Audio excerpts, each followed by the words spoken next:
Que Dieu te bénisse abondamment, bien-aimé. Bienvenue dans ce nouveau numéro de Didascalia pour cette deuxième semaine du mois d'avril 2026. Nous étions en train de parler et nous parlerons d'ailleurs durant ce mois de la puissance de la prière. La semaine dernière, nous avons vu ensemble que la prière, c'est un dialogue avec Dieu. C'est cultiver une intimité avec lui. C'est s'approcher de notre Père et lui ouvrir notre cœur, se confier en lui faire part de nos besoins, de ce qui nous fait peur, de ce qui nous fait, ce qui nous trouble, et lui rappeler qu'il est notre appui. Et lui aussi, en retour, il nous parle et il nous réconforte, il nous console et il nous bénit. Cette semaine, nous allons apprendre donc comment prier efficacement. Une fois encore, bienvenue dans Didascalia.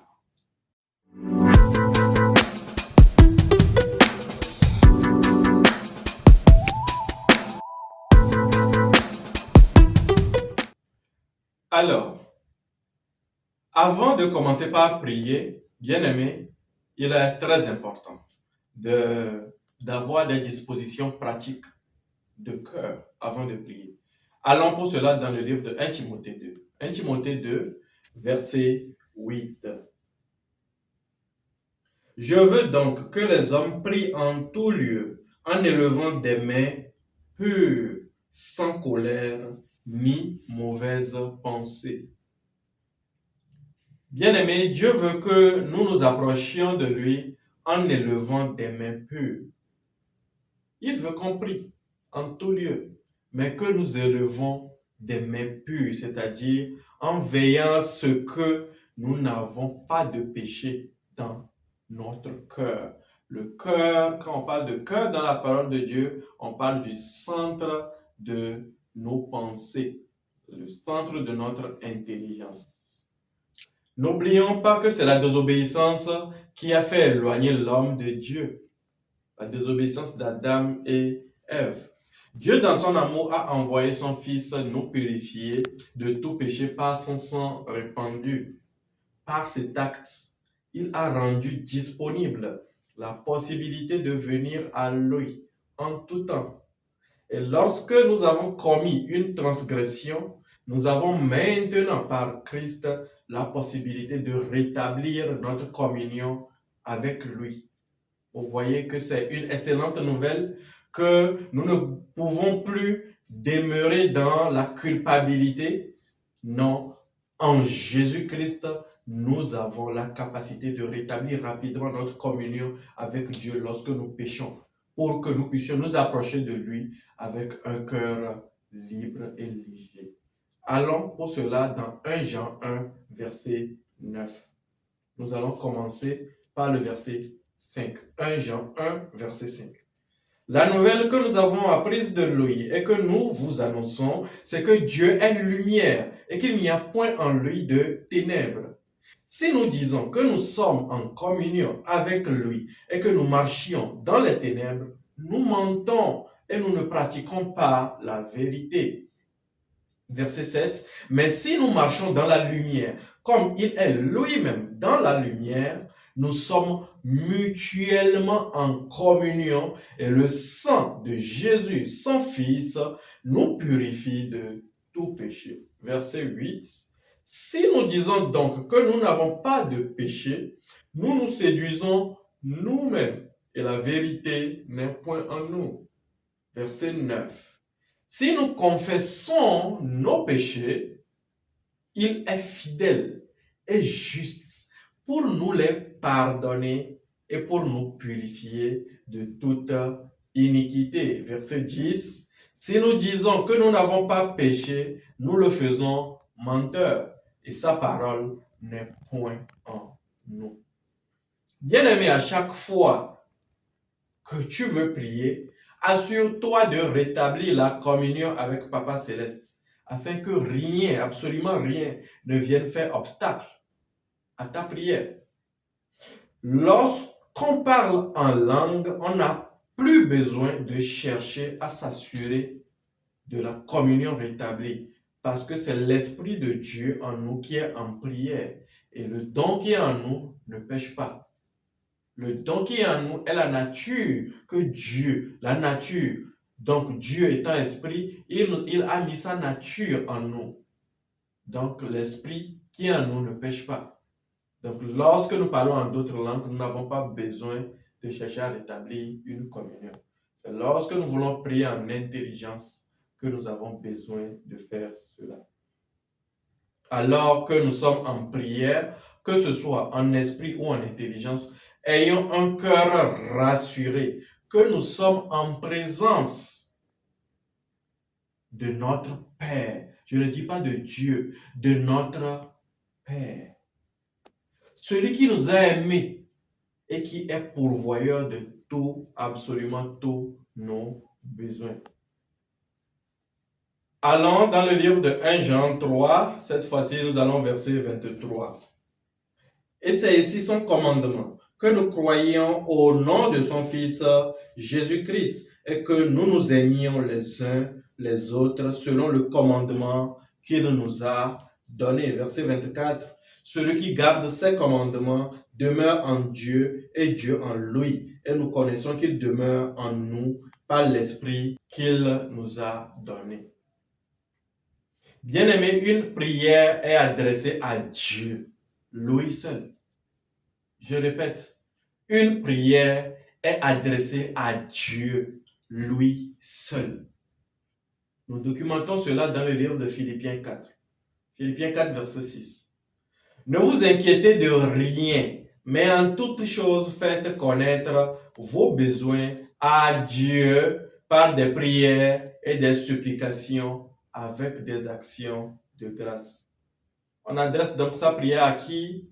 À Dieu. La Bible dit à Dieu. J'aimerais partager avec toi 5 clés pour prier efficacement. La première clé, on commence une prière par une action de grâce. On loue Dieu parce qu'il est Dieu.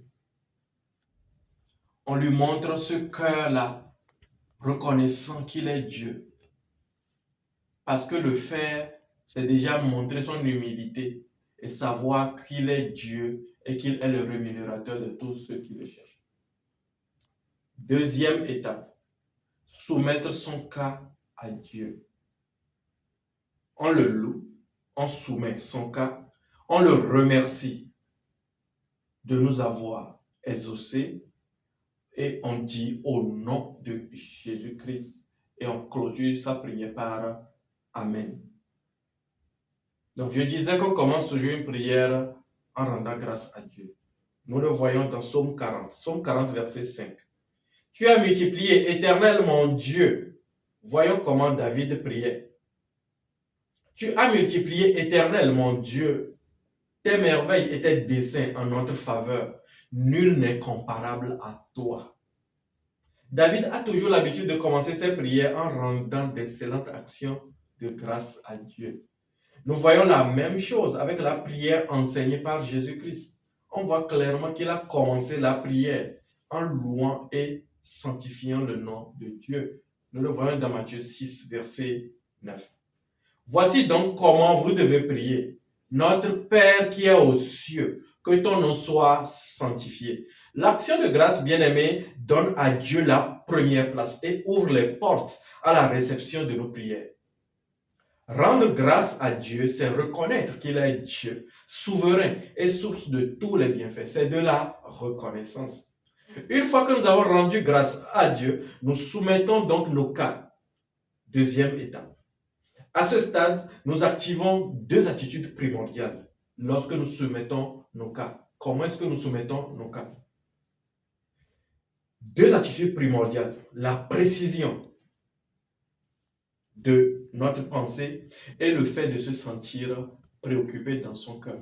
Pourquoi? Parce que Dieu, c'est au cœur qu'il regarde.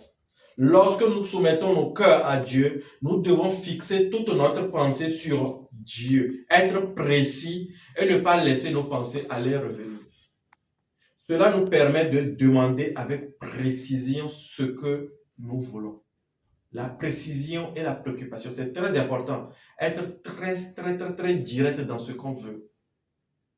une précision chirurgicale de ce que je veux. Oh Père, j'aimerais me procurer un vélo de couleur bleue d'ici demain. Oh Père, j'aimerais obtenir le soulagement de cette douleur maintenant. C'est clair, c'est précis, c'est direct. Et vous voyez, lorsqu'on est précis, l'attitude de cœur doit suivre la préoccupation. La préoccupation ici, ce n'est pas se lamenter, ce n'est pas être inquiet. La préoccupation, c'est se sentir concerné. Ah Dieu, j'aimerais bien me libérer de cette maladie. Alors que dans mon cœur, oh, s'il l'a fait, s'il ne l'a pas fait, non. Cette attitude ne permet pas d'obtenir exaucement. C'est pour cela que le titre de mon enseignement, c'est comment prier efficacement. Voyons dans le livre de Matthieu 6, une clé. Matthieu 6, verset 7. En priant, ne multipliez pas de vaines paroles, comme les païens qui s'imaginent qu'à force de paroles, ils seront exaucés. Bien-aimés, la meilleure prière est la prière simple, directe et efficace. Dieu n'est pas sourd. Dieu n'a pas besoin que tu le répètes 5 fois, 10 fois. Nous n'avons pas un Dieu sourd. Verset 8 de Matthieu 6. Ne leur ressemblez pas, car votre Père sait de quoi vous avez besoin avant que vous le lui demandiez. N'est-ce pas très rafraîchissant, une très bonne nouvelle de savoir ces grandes vérités qu'il sait même avant qu'on ne lui demande? Mais il veut voir cette attitude de cœur-là, de savoir que nous sachions que c'est lui qui peut le faire. Les meilleures prières, comme je disais, sont les prières simples, mais faites avec précision et avec une attitude vraiment d'être concerné. Lorsque Dieu voit que tu sais avec précision ce que tu demandes et que ton désir, le niveau auquel tu es concerné par ce que tu demandes sont parallèles, il exauce nos prières. Prenons un exemple. Je prie Dieu pour guérir d'une maladie. Mes lèvres disent que je veux guérir, mais en soi, cette maladie est le moyen par lequel j'attire l'attention sur moi. Je me victimise et j'aime cela. J'aime lorsque je me retrouve à l'hôpital et je me vois entouré par mes proches. Cela me suffit largement. Ça me permet parfois d'avoir un peu d'argent. Bien-aimé, la question est, est-ce que tu veux réellement guérir? En soi, non. Parce que ce que dit ma bouche et ce que mon cœur veut sont différents. Ma prière sera exaucée lorsque je crois que Dieu guérit toutes les maladies et que je veux réellement me débarrasser de cette maladie. Lorsque j'en ai assez, c'est en ce moment que ma prière sera exaucée. C'est cela le fait d'être concerné par rapport à son besoin. Regardons la prière de Jésus-Christ lorsqu'il ressuscita Lazare. Regardez. Jean 11, verset 41. Ils ôtèrent donc la pierre et Jésus se leva les yeux en haut et dit, Père, je te rends grâce de ce que tu m'as exaucé. Ce n'est pas encore fait. Mais il rend grâce même déjà de ce que c'est déjà exaucé. Verset 42. Pour moi, je savais que tu m'exauces toujours, mais j'ai parlé à cause de la foule qui m'entoure, afin qu'ils croient que c'est toi qui m'as envoyé.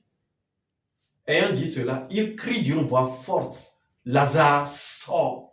Verset 44, et le mort sortit, les pieds et les mains liés de bandes, et le visage enveloppé d'un linge. Jésus leur dit, déliez-le et laissez-le aller.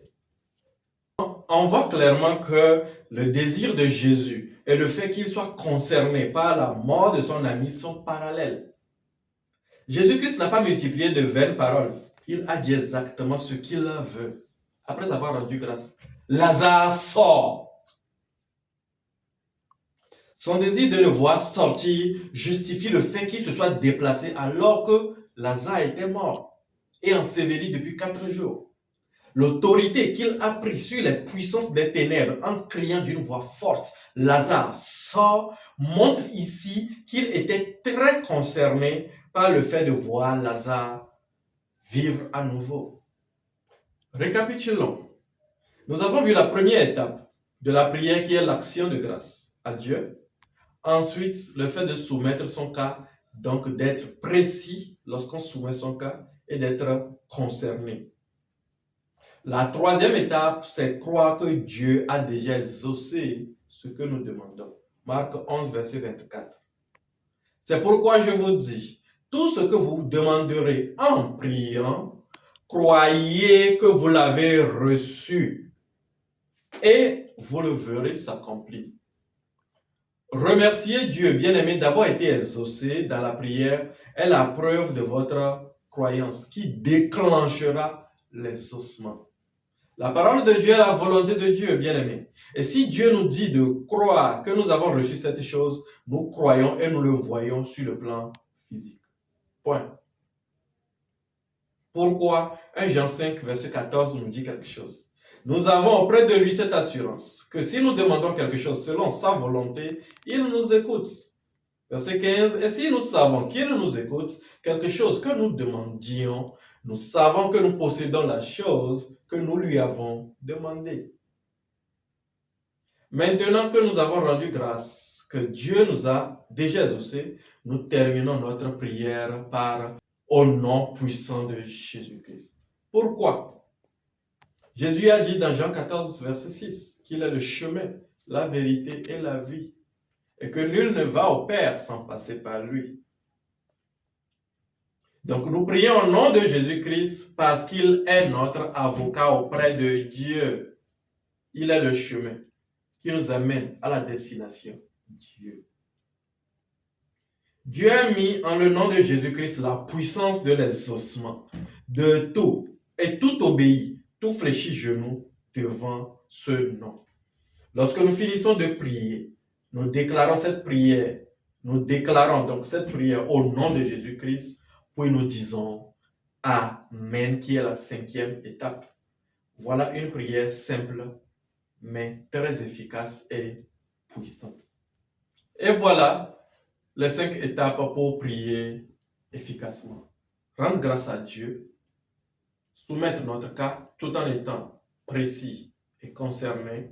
Remercier Dieu. Troisième étape, remercier Dieu de ce que nous avons déjà été exaucés. Et au puissant nom de Jésus-Christ, Amen. Que Dieu te bénisse abondamment.